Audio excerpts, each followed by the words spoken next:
Ini ya.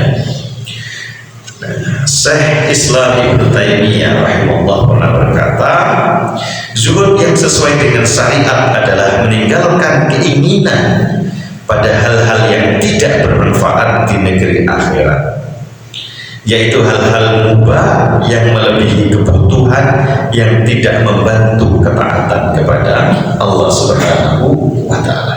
Jadi sampai pada hal yang itu diperbolehkan untuk kita lakukan di dunia, tetapi kalau itu tidak memberikan manfaat pada akhirat kita, lebih baik kita tinggalkan. Sampai pada tahap itu zuhud ya menurut Ibnu Taimiyah. A'udzu billahi minasy syaithanir rajim. Bismillahirrahmanirrahim.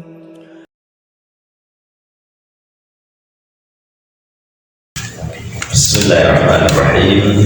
Assalamualaikum warahmatullahi wabarakatuh. Waalaikumsalam warahmatullahi wabarakatuh. Alhamdulillah, nahmaduhu wa nasta'inuhu wa nastaghfiruh wa na'udzu billahi min shururi anfusina wa min sayyiati a'malina.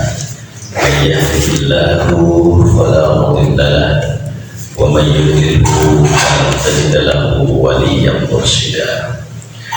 Asyhadu an la ilaha illallah wa asyhadu anna Muhammadan abduhu wa rasuluhu la nabiyya ba'dah. Allahumma salli ala Muhammad wa ala ali Muhammad.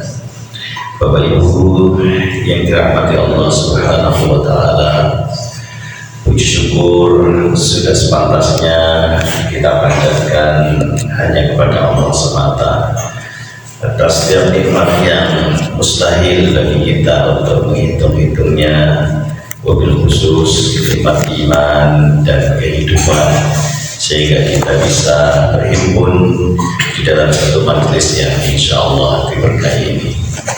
Salawat dan salam semoga senantiasa berlimpah curahkan kepada uswah hasanah kita, panutan kita, Rasulullah Muhammad sallallahu alaihi wasallam, atas setiap sunnah yang ditinggalkan buat kita untuk memandu kehidupan kita menuju kehidupan yang lebih tercerahkan. Bapak Ibu, izinkan kami melanjutkan ngaji kitab Nasaihul Ibad yang kali ini kita sampai pada maqalah yang ke-30 dari bab Sulasi. Saya bacakan dulu kitabnya.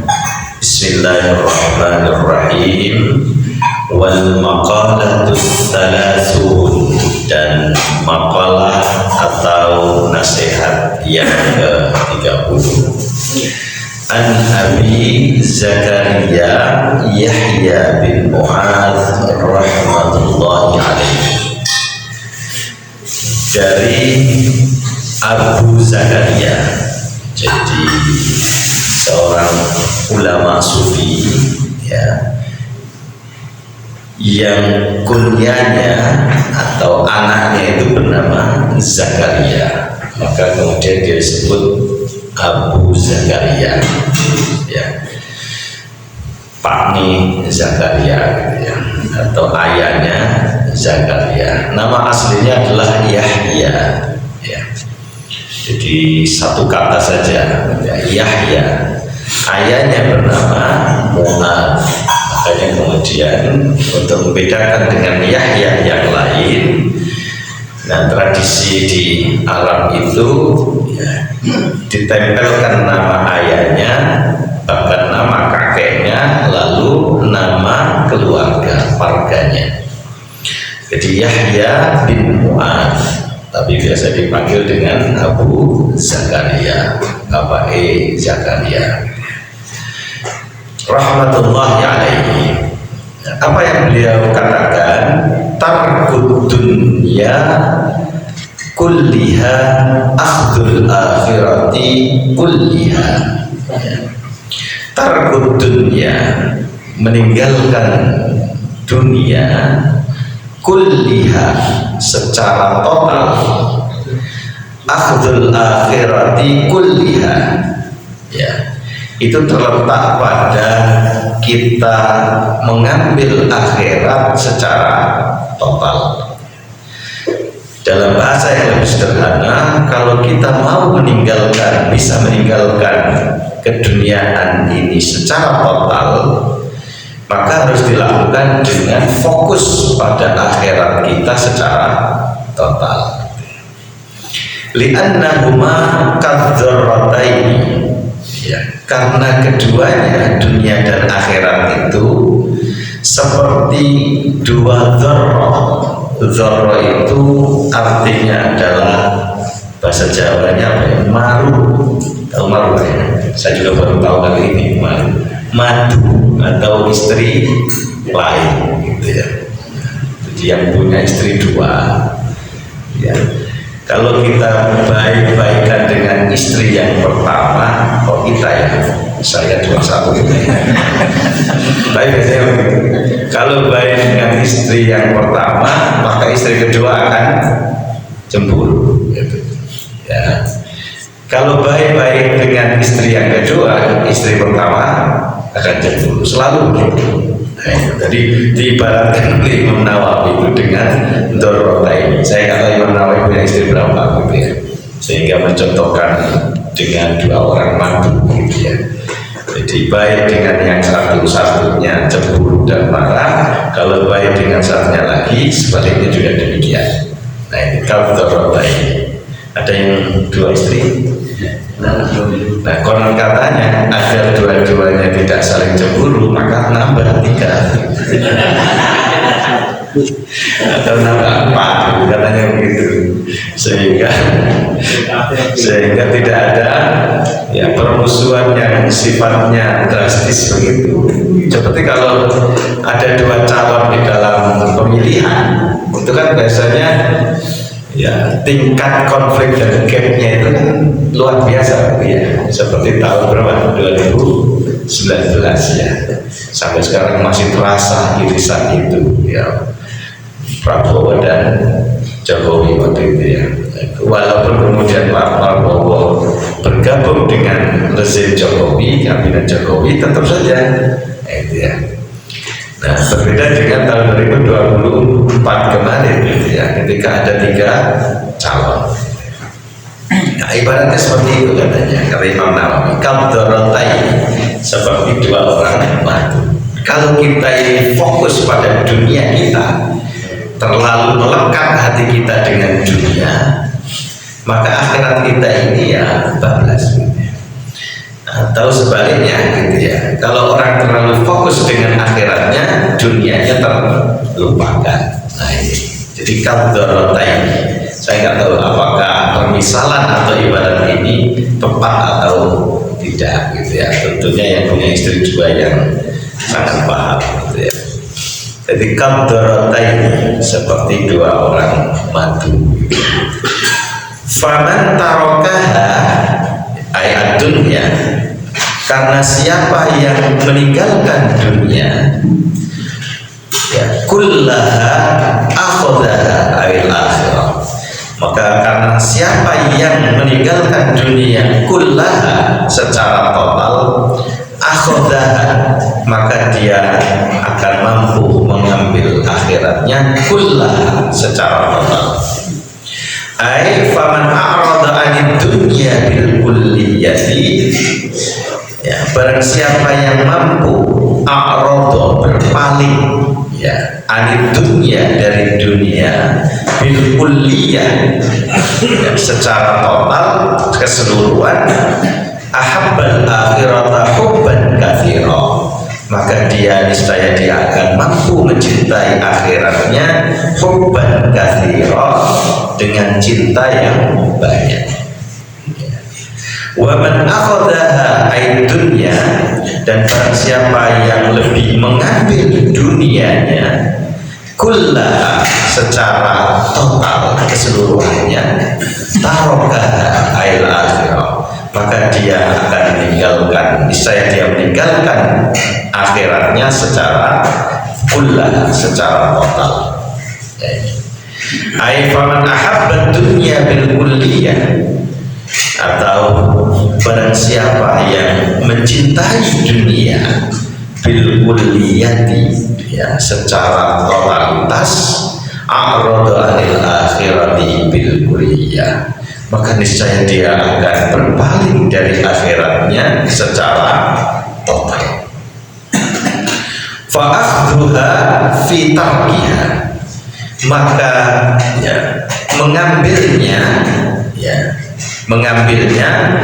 fi tarkiha, itu terletak pada meninggalkannya. Maksudnya ya, akhduha, mengambil akhiratnya itu terletak pada meninggalkan dunianya. Ai fahubbul akhirati, ya, karena mencintai akhirat itu adalah sababul i'radi anid dunya, itu adalah sebab kita bisa berpaling dari dunia kita. Wa tarkuha fi akhdiha, dan meninggalkan dunia itu ada pada mengambil akhiratnya, ya. Ai bughdud dunya, yaitu membenci dunia, artinya tidak melekat hati kita ini kepada dunia. Bisa bagi hubbil akhirah, itu bisa dilakukan dengan sebab kita mencintai akhirat kita. Nah, ini nasihat yang ke-30 Bapak Ibu, ya. Ini masih lumayan lebih mudah dipahami karena ada syarahnya, ya. Tapi kalau murni dengan diksi pilihan kata dari Yahya bin Mu'adz, maka kita akan membingungkan kalau tidak ada syarahnya, kecuali orang yang memahami bahasa Arab, ya. Karena hanya diputar-putar beberapa kata gitu, ya. Kata tarkun, kata akhdun, dunia dan akhirat, hanya 4 kata diputar-putar, ya. Tarkud dunya kulliha akhdul akhirati kulliha, faman tarakaha kullaha akhadaha kullaha, wa man akhadaha kullaha tarakaha, fa akhduha fi tarkiha, wa tarkuha fi akhdiha. Jadi diputar-putar, tapi diputar-putar, ya, mengandung di dalamnya ada nasihat yang luar biasa, gitu, ya. Jadi meninggalkan dunia secara total itu terletak pada mengambil akhirat secara total. Barang siapa yang meninggalkan dunia secara total, maka dia akan mengambil akhirat secara total. Siapa yang mengambil, ya, waman akhadaha kullaha tarakaha, dan barang siapa yang mengambil dunia secara total, mengambil akhirat secara total, maka dia meninggalkan dunia secara total. Fa'akhduha fi tarkiha, maka mengambil dunianya terletak pada meninggalkan akhirat, atau sebaliknya wa tarkuha fi akhdiha, dan meninggalkan akhirat terletak pada meninggalkan dunia. Jadi diputar-putar, ya, karena seperti tadi, ya, seperti dua batu tadi, gitu, ya. Kalau fokus pada mencintai yang pertama, yang kedua terabaikan. Kalau fokus mencintai yang kedua, yang pertama terabaikan. Nah, diibaratkan dunia dan akhirat itu seperti dua batu. Nah, ini Bapak Ibu, ya, apa yang dinasihatkan oleh Yahya bin Mu'adz perihal sikap kita terhadap dunia dan akhirat kita. Nah, siapakah Abu Zakaria Yahya bin Mu'adz ini yang nasihatnya kali ini akan kita eksplorasi? Nah, beliau adalah seorang sufi terkenal, gitu, ya, di dalam dunia tasawuf Islam. Beliau terkenal. Ini pernah dulu pada nasihat yang keberapa juga pernah kita bahasnya, ya. Beliau lahir di kota Rai, ya, kota Rai. Alhamdulillah saya pernah singgah walaupun hanya melewati ketika kami berangkat dari Isfahan, dari, ya, Masya Allah, lupa ibu kota Iran, apa? Tehran, ya. Dari kota Tehran menuju ke Isfahan, kita melewati kota Rai, ya. Kebetulan waktu itu kita hanya sekedar mampir karena untuk, ya apa namanya ke kamar kecil gitu ya, karena perjalanannya agak jauh. Nah, beliau lahir di kota Rai, ya, sehingga kemudian dikenal juga dengan Ar-Razi karena dinisbahkan kepada kota Rai, ya, Ar-Razi. Dan beliau wafat di kota Naisabur atau Naisabur gitu ya, yang sekarang dua kota ini juga berada di wilayah Tehran, Iran. Ya, beliau lahir, ya, beliau wafat di tahun 258 Hijriah, berarti masih di abad ketiga. Jadi beliau wafat tahun 258 Hijriah atau 871 Masehi. Ini berarti beliau masih masuk di abad ketiga Hijriah, di abad ketiga Hijriah.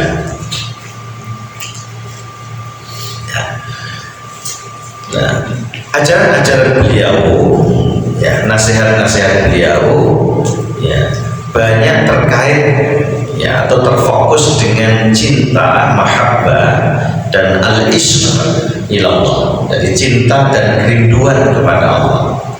Artinya beliau fokusnya di situ.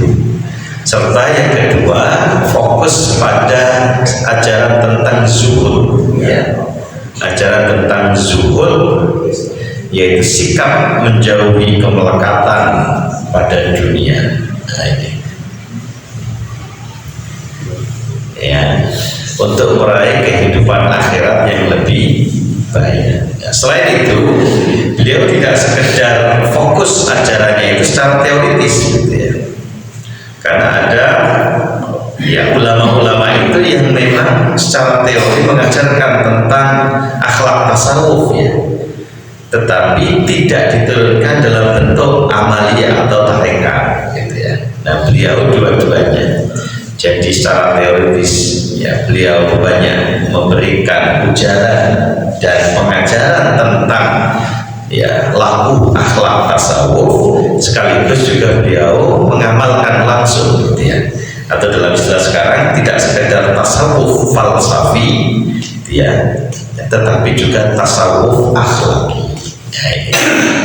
Nah, beliau fokus di dua topik, ya, cinta dan kerinduan kepada Allah, dan zuhud, ya, meninggalkan sikap kemelekatan terhadap dunia.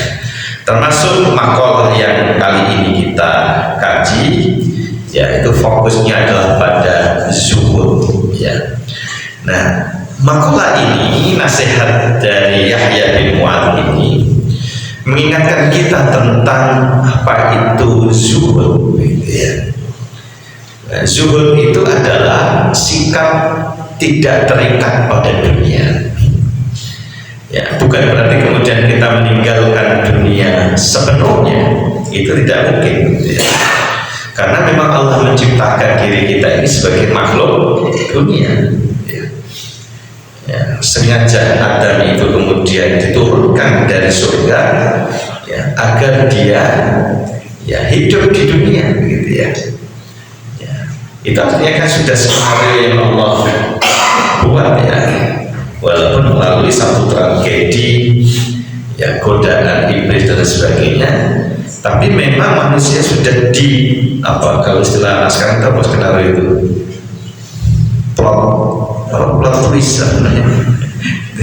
Itu kan sudah skenario oleh Allah begitu, bahwa memang manusia itu diciptakan yang nantinya akan diletakkan di dunia, di bumi ini, ya, sebagaimana Allah berfirman berkata kepada para malaikat, inni ja'ilun fil ardi khalifah, gitu.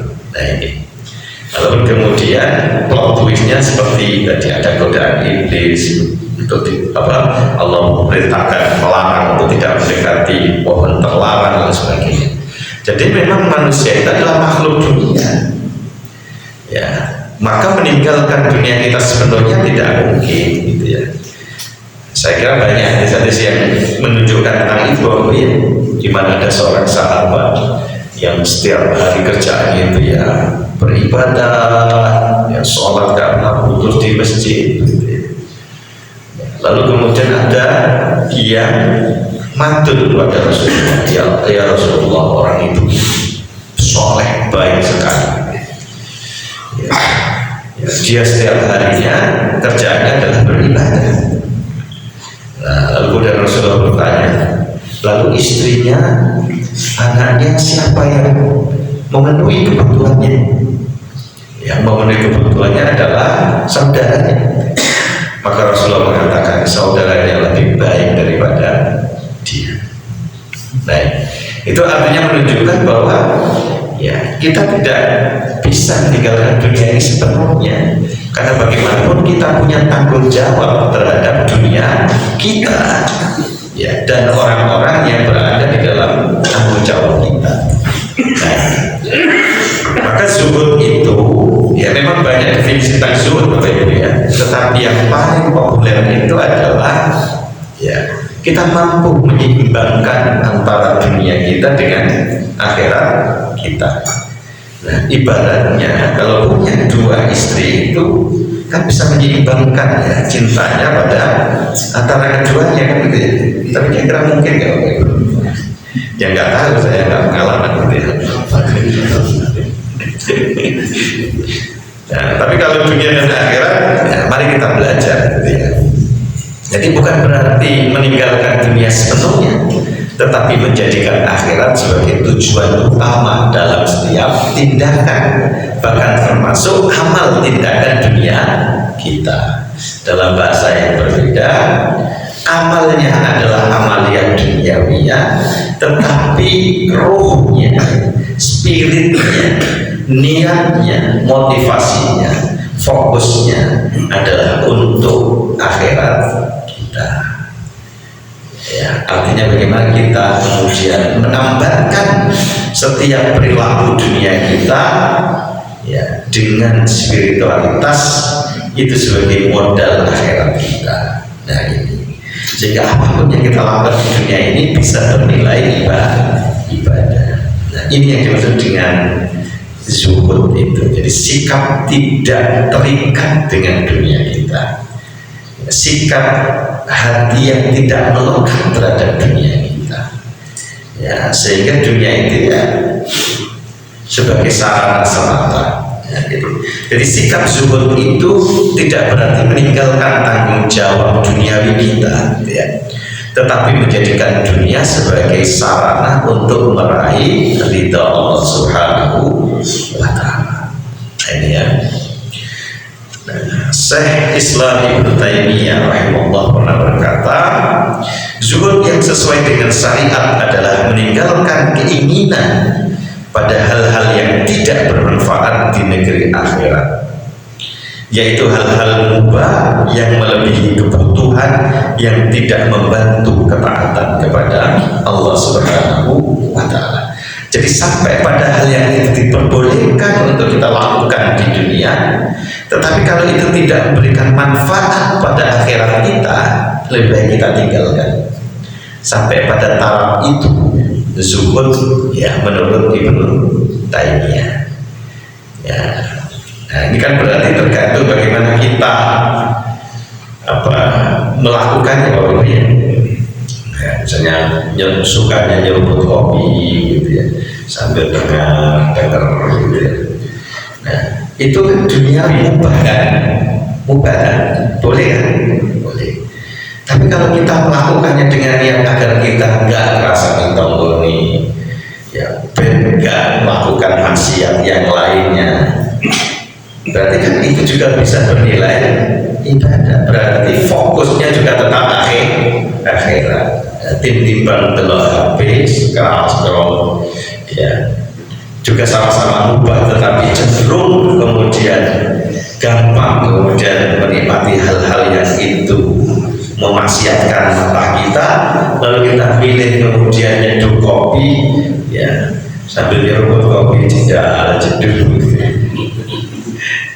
Nah, itu kan saya kira lebih baik ya, daripada aku berbuat maksiat. Seneng cekrongan gitu kan, baca nih ngobrol gitu ya. Nah, itu lebih baik daripada misalnya berbuat maksiat, tapi ya maksudnya jangan kemudian mulai ditokoni ya doa ini. Jadi sampai meninggalkan hal yang mubah tetapi tidak ada manfaat untuk akhirat, maka itu juga bermakna zuhud ya. Nah ini menurut Ibnu Taimiyah. Jadi zuhud dalam pengertian yang berbeda itu tidak rakus terhadap dunia. Dunia ini sekedar yang kita butuhkan ya. Sisanya ya bisa kita infakkan, sedekahkan untuk akhirat kita. Masih ingat cerita tentang siapa dulu pernah saya ceritakan Mbak astagfirullah lupa saya, tolong aku Mbak Yai Primo sebenarnya Mbak Primo bukan itu kan, saya kok lupa. Astagfirullah. Yang pernah kita ceritakan. Jadi suatu ketika beliau ditanya gitu ya, Yai zuhud itu apa gitu ya, oleh santrinya. Ya, alih-alih beliau kemudian menjawab pertanyaan sang santri, dan beliau malah memerintahkan santrinya, tolong sampean isi ya 2 bak kamar mandi yang ada di masjid itu. Ya. Lalu kemudian santri ini menimba air, waktu itu tentu tidak semodern sekarang pakai sanyo dan sebagainya, tapi dengan timbang. Santri ini menimba memenuhi 2 bak besar yang ada di masjid itu ya. Lalu kemudian santri ini mandi dengan air itu, setelah penuh mandi. Selesai melaksanakan perintah Mbak Yai ini, lalu kemudian Mbak Yai bertanya, "Piye ya, sampai nes adus ampun kan, apa air yang kamu tiba tadi kamu pakai untuk mandi semuanya?" Buatan coba kalau damel seperlunya mawon. Lalu kemudian Jake mengatakan, itulah zuhud ya. Kamu mengumpulkan dunia sebanyak-banyaknya, lalu kamu manfaatkan seperlunya saja untuk kebutuhanmu, sisanya ya kamu sedekahkan, berikan, berbagi dengan orang lain. Itulah zuhud dalam pengertian yang sederhana. Jadi tidak rakus terhadap dunia. Nah hari ini kita melihat Bapak Ibu, gonjang-ganjing di negeri kita ini, dalam waktu sehari kemudian rakyat Indonesia berkumpul ya melakukan demo besar-besaran ke DPR. Satu makna yang bisa kita baca itu karena kerakusan para politisi kita, terutama ya yang satu itu ya sudah berkuasa 2 periode, enough is enough. Artinya kan begitu ya, cukuplah, nggak perlu rakus lagi. Lalu kemudian membuat skenario 3 periode, gagal, nggak bisa majukan anaknya jadi dengan memanipulasi aturan main. Anaknya jadi sekarang memang betul-betul bapak sayang anak. Tapi ini menunjukkan tentang kerakusan terhadap dunia, dan ini yang kemudian membuat amarah rakyat terus pada ujungnya ya kan.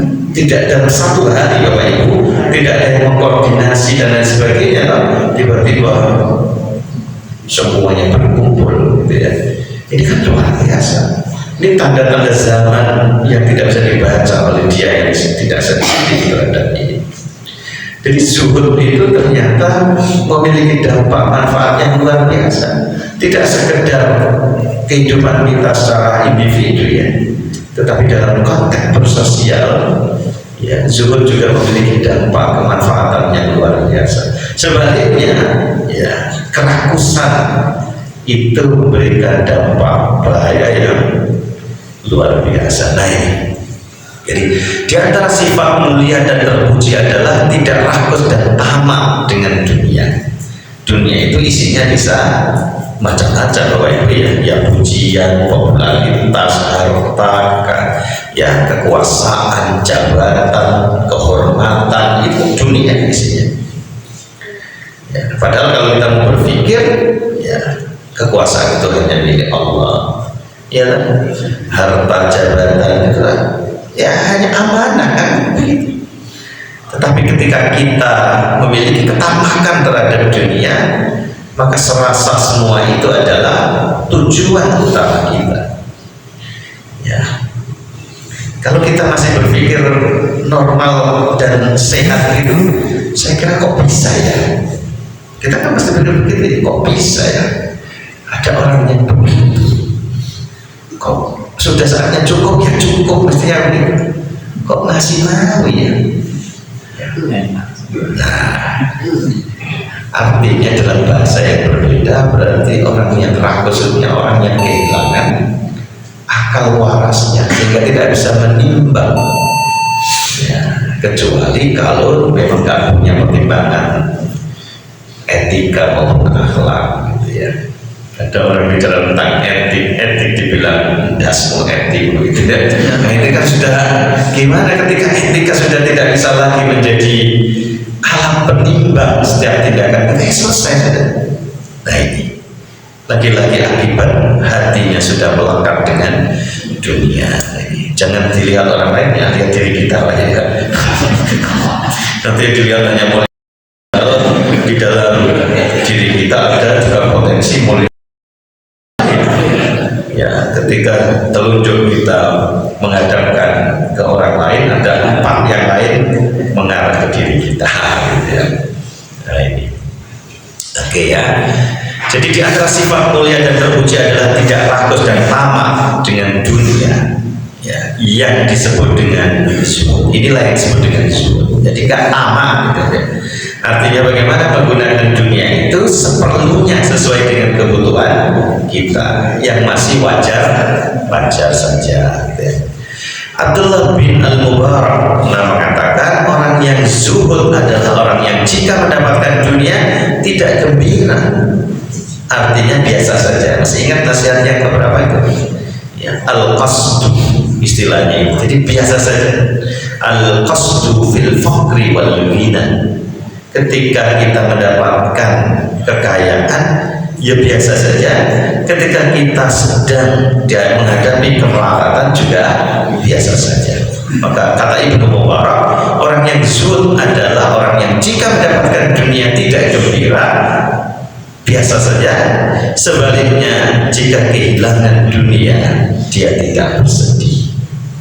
Nah saya jadi teringat gitu ya akan nasihatnya Ibnu Athaillah As-Sakandari ya, untuk tidak banyak bergantung gitu ya. Dan ciri dari hati kita itu sudah melekat pada sesuatu itu kan kemudian melahirkan kebergantungan kita pada sesuatu itu ya. Dan ketika kita bisa kemudian menyedikitkan kebergantungan kita dengan tentunya yang pertama adalah meminimalisir kelekatan hati kita kepadanya, itulah ciri dari manusia merdeka ya. Maka Ibnu Athaillah mengatakan ya, ma yakillu bima tafrahu yakillu ma tahzan ya. Ketika engkau bisa menyedikitkan kebergantunganmu terhadap sesuatu yang membuat hatimu gembira, maka niscaya akan sedikit apa yang bisa membuatmu bersedih. Nah ini hampir mirip ya terkait dengan zuhud.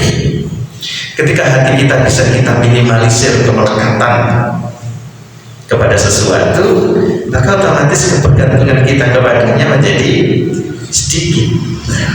Ketika kita bisa semakin menyedikitkan kebergantungan kita kepada sesuatu itu, maka apapun yang terjadi terhadap sesuatu itu ya nggak efek gitu ya. Kalau dia bertambah ya kita biasa saja, kalau dia hilang kita juga biasa saja. Dan inilah orang yang merdeka ya, bebas, tidak dipengaruhi oleh faktor eksternal di luar diri.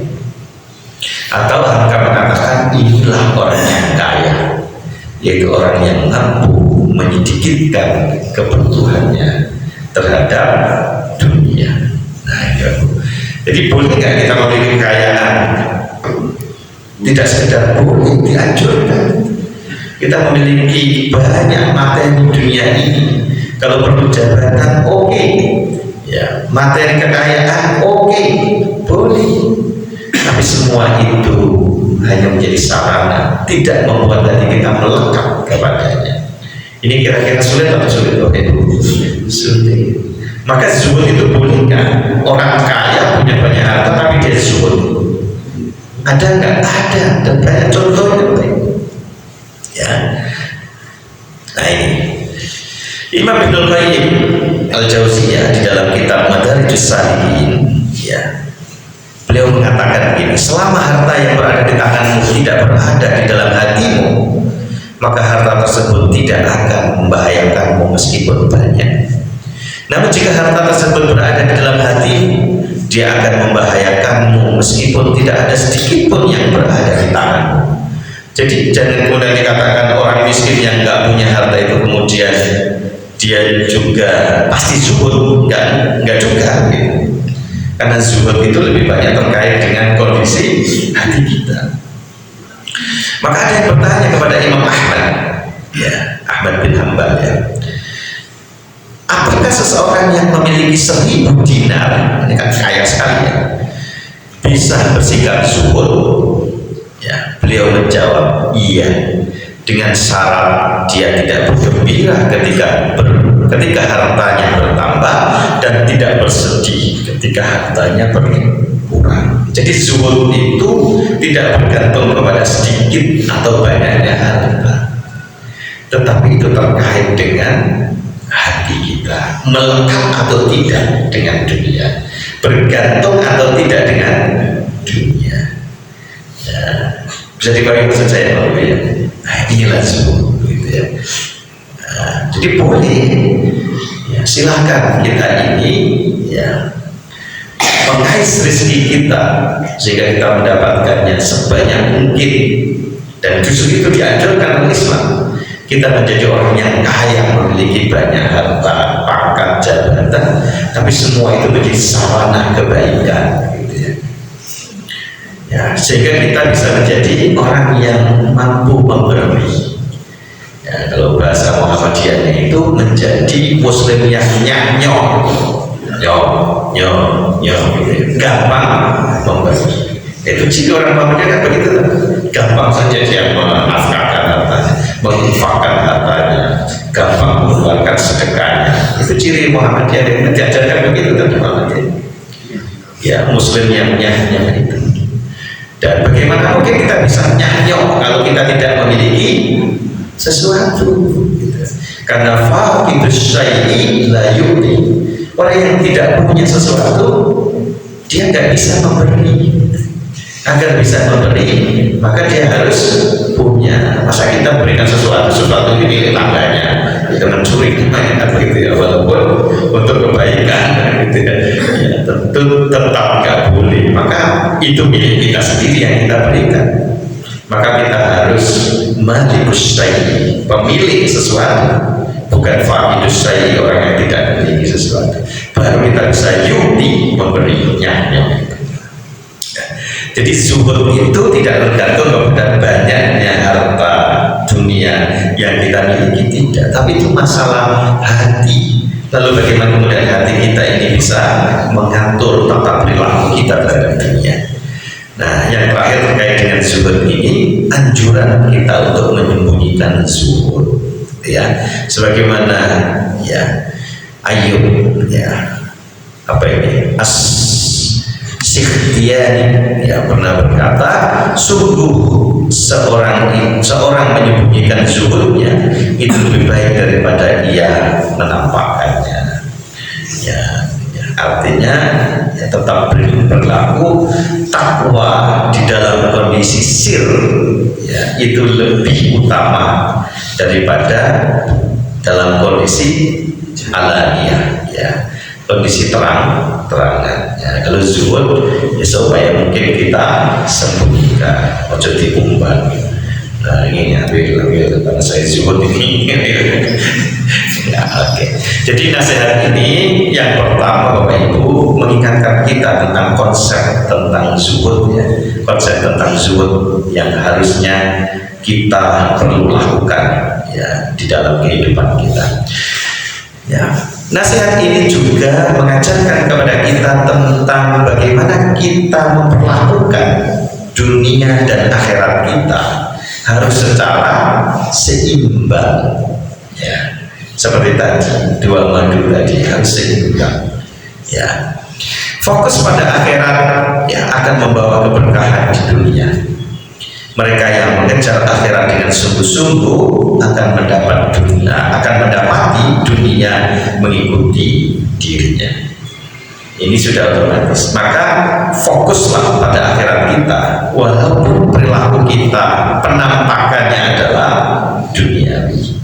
Artinya apapun yang kita lakukan di dalam kehidupan dunia ini harus kita bingkai dengan tujuan fokus pada akhirat. Maka perilaku duniawi kita yang baik otomatis akan bernilai ukhrawi. Nah, ini wujud dari hubungan antara dunia dan akhirat kita. Artinya dunia kita tidak boleh lepas hubungannya dengan akhirat kita. Caranya bagaimana? Fokuskan pada akhirat kita. Karena orang yang fokus pada akhiratnya, dunia akan mengikutinya. Sebaliknya mereka yang terlalu fokus pada dunia, ya, pikirannya, kesedihannya, kegembiraannya, semuanya bergantung kepada dunianya, ya, maka dia akan cenderung kehilangan fokus pada tujuan akhiratnya, sehingga dunia yang mereka kejar tidak akan pernah bisa memberi kebahagiaan sejati. Ya, ini kan sudah banyak kita bisa lihat bahwa ini orang kaya dunianya luar biasa, hartanya berlimpah, rumahnya teman-teman mewah, ya, istrinya cantik semua, gitu ya, mobilnya keluar terbaru berderet-deret di depan rumahnya, tapi ternyata ya nggak bahagia juga hidupnya. Betul ya. Tapi banyak lagi orang yang nggak punya apa-apa tapi juga nggak bahagia. Sehingga pilih yang mana Pak Ibu? Ya tentu yang kita inginkan adalah dunia kita yang banyak kita memiliki tapi juga bahagia. Caranya gimana? Zuhud lah kan gitu. Bagaimana agar kita bisa zuhud? Ya dunia kita ini harus selalu kita kaitkan dengan akhirat kita, terutama fokuskan kepada akhirat kita, maka dunia kita akan mengikuti, gitu ya. Nah, ini jangan dibalik, jangan fokus pada dunia sehingga justru kemudian fokus akhiratnya hilang. Nah, maka nggak mendapatkan bahagia. Bukti saya kira sudah banyak ya. Kurang apa artis-artis yang kita bisa baca kehidupannya. Ya, apa siapa itu Jacqueline Onassis ya, mantan istrinya John F. Kennedy. Ketika menjadi janda lalu dinikahi oleh Onassis, seorang saudagar kaya raya, ya, saudagar perkapalan dari Yunani, memiliki pulau sendiri, ya, kurang apa. Tapi ternyata juga akhir hayatnya tragis, ya, bunuh diri, gitu ya. Ya, nggak bahagia, harta berlimpah, kurang apa coba. Kalau kita masih kontrak, rumahnya kontrak, dia pulau punya sendiri. Coba. Tapi ternyata kita kontrak pun bisa bahagia, gitu ya. Walaupun dikejar-kejar utang, kita masih bisa tersenyum bahagia. Waduh, besok jatuh tempo ini. Bayarnya dari mana? Kita masih bisa tertawa, tertawa, gitu ya. Dia yang sudah punya pulau sendiri, apapun, ya. Whitney Houston, siapa penyanyi itu? Whitney Houston ya. Kurang apa popularitasnya, mati bunuh diri di kamar mandinya. Saya nggak tahu Michael Jackson apakah sama atau tidak.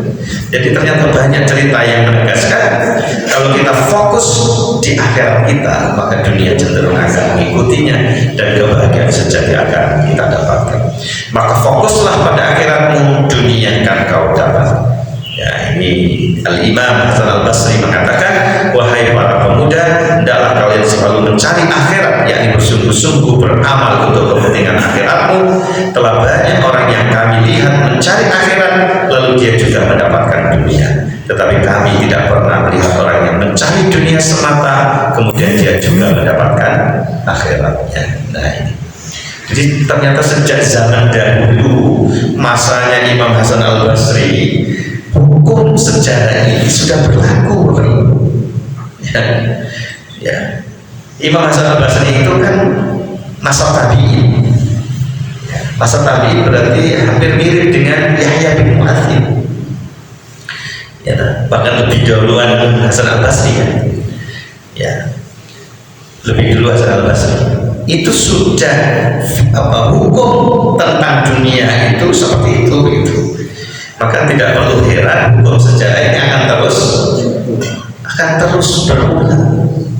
Wa tilkal ayyamu nudawiluha bainan nas. Ya, maka kalau kita kemudian merasa heran, kasar heran gitu ya. Karena sejak zaman dahulu sudah begitu hukumnya gitu ya. Nah, dunia ini tempat kita meninggal, bukan tempat tinggal gitu ya. Ya. Ya qaumin innama hadhil hayatud dunya mata wa innal akhirata hiya darul qarar. Wahai kaumku, sesungguhnya kehidupan ini hanyalah kemenangan, kesenangan sementara, dan sesungguhnya akhirat itu adalah negeri yang kekal. Maka Umar bin Abdul Aziz mengatakan, perbaikilah perkara akhiratmu, niscaya akan baik pula perkara duniamu. Nah, ini hubungan antara dunia dan akhirat kita. Ya, haruslah seimbang. Nah, nasihat ini juga mengingatkan kita tentang pentingnya kita menyeimbangkan antara kebutuhan duniawi dan kebutuhan spiritual atau ukhrawi kita. Ya, wabtaghi fima ataka dunya fima atakallahu daral akhirah wala tansa nasibaka minad dunya. Nah, ini biasanya ayat yang sering kita ingatkan ya. Ya. Carilah negeri akhirat ya, pada nikmat yang diberikan Allah kepadamu, tapi jangan kamu lupakan bagianmu dari dunia. Ini ayat ini berarti menunjukkan kepada kita fokus ya pada negeri akhirat, tapi jangan lupakan dunia. Artinya gimana Pak Ibu? Ya, berarti kan dunia ini jangan sekedar kau lupakan gitu aja Pak. Tapi tetap fokusnya adalah pada akhirat. Nah, dunia sekedar tidak boleh kita lupakan, maka jangan kau fokuskan pada dunia, justru akhirat akan terlupakan. Nah, ini jadi pentingnya kita seimbangkan ya, dan Muhammadiyah sebagai gerakan Islam ya, sebagai kendaraan kita mendakwakan Islam yang kita tahu paham betul dalam sejak awal berdirinya di dalam sejarahnya, itu menekankan tentang pendidikan, pengembangan sosial ya, itu memahami tentang pentingnya bekerja keras di dunia sambil tetap fokus menjaga fokus pada akhirat. Nah, ini, nah saya kira kita yang di Muhammadiyah sudah dididik untuk begitu. Artinya dalam bahasa yang lain ya, bahasa kasarnya kok ono Muhammadiyah kok lebih fokus ke dunianya lupa akhiratnya, ya berarti perlu dipertanyakan gitu. Ono takmir masjid Muhammadiyah kok enggak nyanyo gitu ya. Berarti perlu diragukan, artinya perlu banyak belajar Muhammadiyah lagi gitu loh ya. Lalu kemudian yang keempat ya, nasihat ini juga mengajarkan kepada kita untuk ikhlas dalam beramal ya, seperti logonya Kementerian Agama itu, ikhlas dalam beramal gitu ya. Nah, kira sekarang ya tentang haji ini ya, khusus haji. Nah, apapun yang kita lakukan sekalipun untuk kepentingan duniawi harus kita niatkan untuk Allah semata, sehingga setiap langkah yang kita ambil membawa manfaat dunia dan akhirat. Nah, ini cara lain agar kita juga tetap bisa zuhud tadi Bapak Ibu, yakni kita menjaga keikhlasan di dalam beramal. Artinya itu berarti fokus pada akhirat kita. Apapun yang kita lakukan fokus pada akhirat kita, sehingga dunia kita ini senantiasa memiliki nilai ukhrawi, nilai ubudiyah di situ. Sekecil apapun itu, sesederhana apapun itu, ya. Ya, kalau ada waktu sebenarnya saya ingin meminta Pak Imam untuk membuka ayat yang terkait tentang hubungan suami istri itu. Nisa'ukum harsul lakum gitu. Itu ternyata gandengan ayat itu, setelah ayat itu ada diksi apa saya lupa.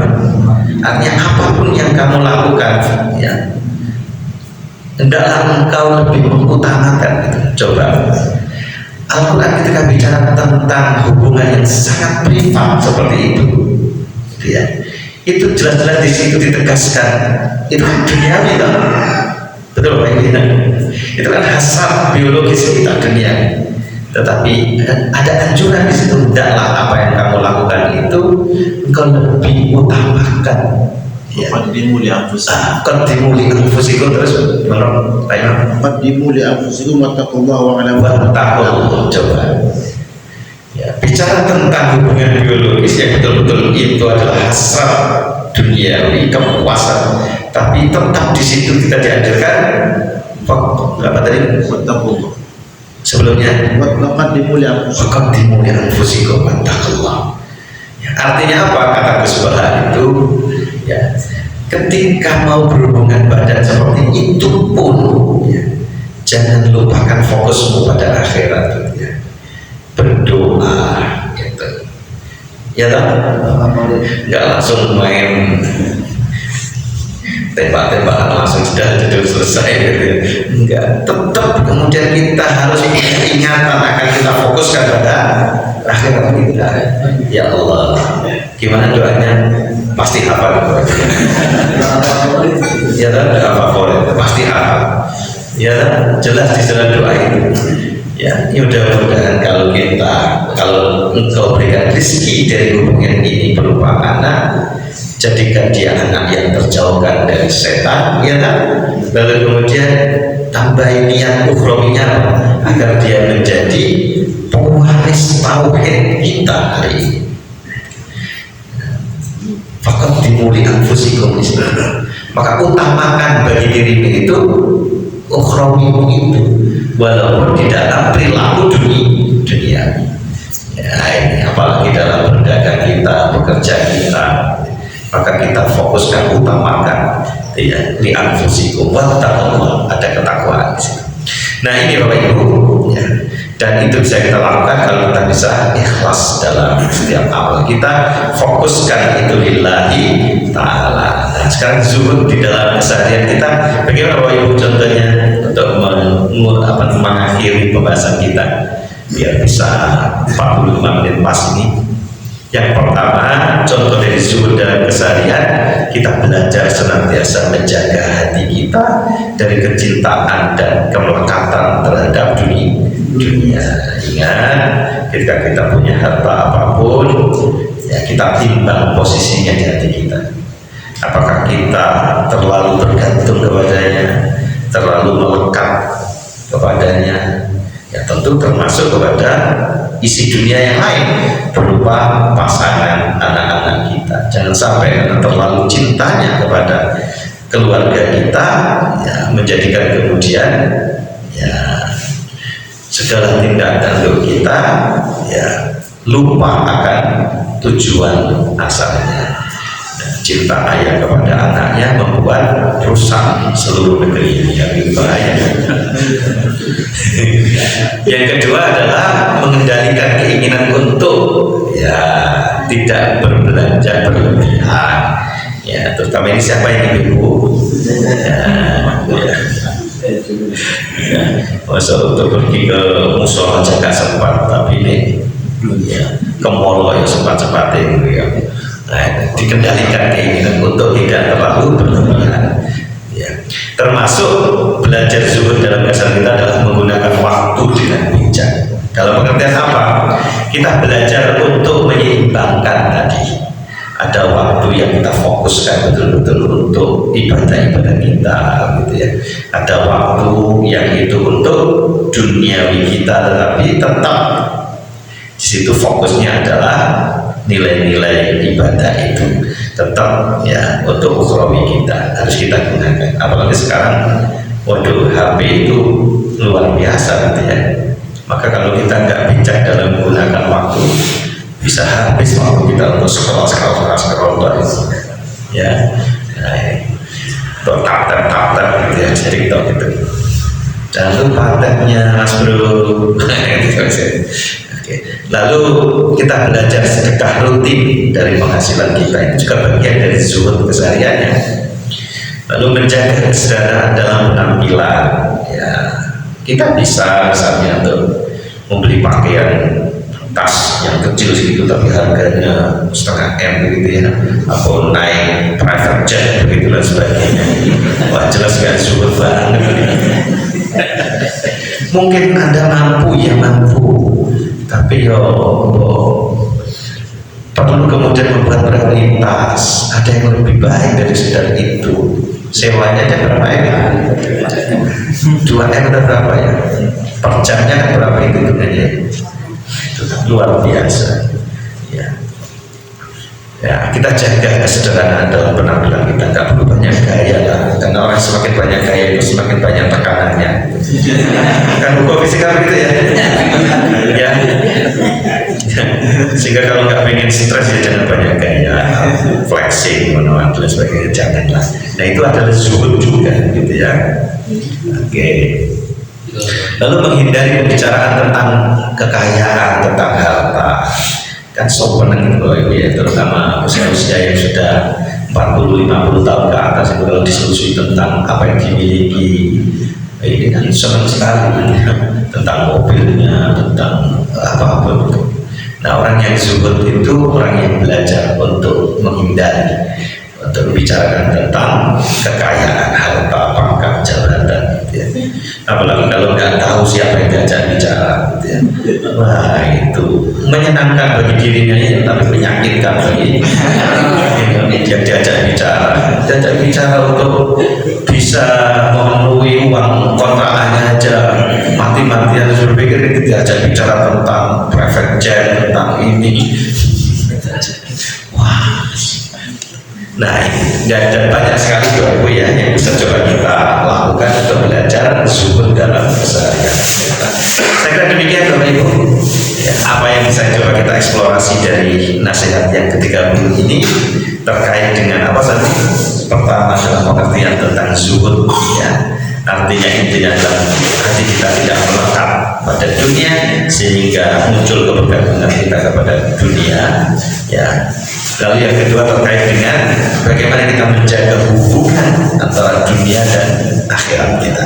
Tentu fokusnya pada akhirat, maka dunia akan berkurang. Nah, lalu kemudian yang ketiga kita seimbangkan ya antara dalam kehidupan kita ini antara dunia dan akhirat kita. Saya kira demikian. Terima kasih atas segala perhatiannya. Mohon maaf atas segala khilaf. Aku qouli hadza wa astaghfiruh. Mari kita akhiri dengan doa kafaratul majlis. Subhanallahumma wa bihamdika asyhadu an la ilaha illa anta astaghfiruka wa atubu ilaik. Assalamualaikum warahmatullahi wabarakatuh. الحمد لله رب العالمين